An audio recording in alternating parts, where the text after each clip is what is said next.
अस्सलाम वालेकुम दोस्तों, छा हाल आहे, कीअं तबियत, ख़ुशि आहियो।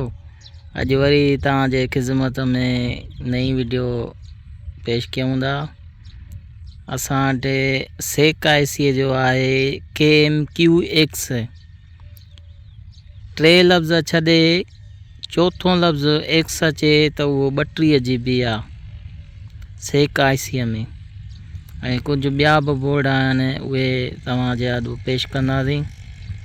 हे 32 GB आहे KMQX। चौथों लफ़्ज़ एक्स अचे त उहो 32 GB आहे। हे हिकिड़ो ॿियो बोर्ड आहे SK हाइनिक्स आईसीअ जो H9TQ26।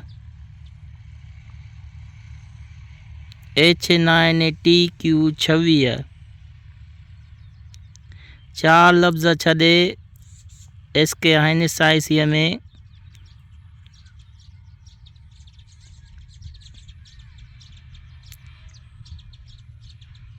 पंजो छहों लफ़्ज़ 27 अचे त उहो 32 GB आहे SK हाइनिक्स आईसीअ में।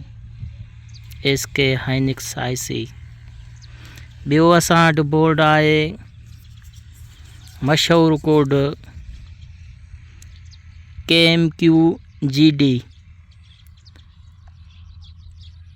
सेक आईसी आहे KMGD। चौथों लफ़्ज़ D अचे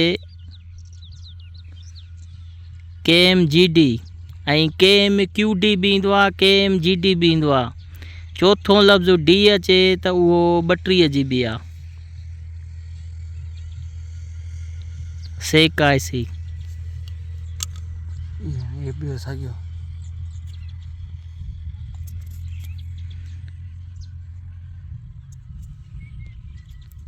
ॿियो बोर्ड आहे SK हाइनिक्स आईसीअ जो कोड आहे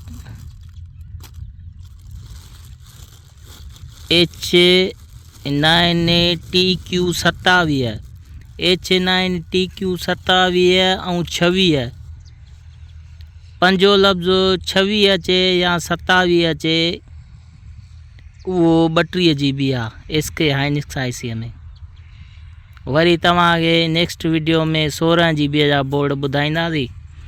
ऐं वधीक अहिड़ियूं वीडियो ॾिसण जे लाइ असांजे चैनल खे सब्सक्राइब कयो ऐं बेल आइकन दॿायो त जीअं ई नई वीडियो असां अपलोड कयूं त तव्हां वटि नोटिफिकेशन पहुची वञे। महिरबानी।